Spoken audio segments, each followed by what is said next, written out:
Mbunge wa Alego Usonga Samuel Atandi amewaonya wanachama wa kundi la Linda Mwananchi wanaoongozwa na Edwin Sifuna dhidi ya kuingia Kisumu na kuonekana wakimkashifu au kumdharau kiongozi wa zamani wa chama cha ODM Oburu Oginga. If you are coming to Kisumu is to abuse our leaders, to declare some mediocre, even to declare yourself the party leader of ODM. That is illegal and we are not going to allow you to do that.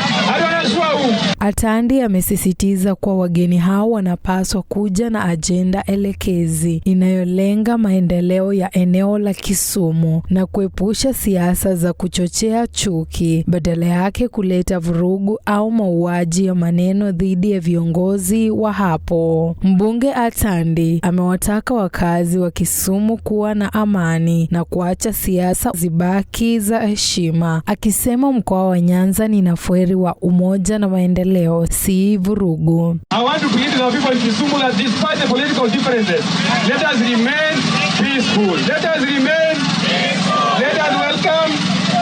We want to welcome our guests. But we want to caution our guests that when you come to Kisumu, you must have an agenda for the people of Kisumu. Kwa upande mwingine, baadhi ya viongozi wa chama cha ODM wanaokutana na kundi la Linda Mwananchi wamekiri kwamba haki ya kukusanyika na kutoa mawazo inaheshimiwa na inatokana na katiba ya Kenya. Hii inakuja wakati wanajeshi wa usalama wameripoti kuimarisha ulinzi katika mji wa Kisumu ili kuhakikisha mkutano huo wa kisiasa unafanyika salama bila vurugu yoyote. Jina langu ni Diana Mukhwana.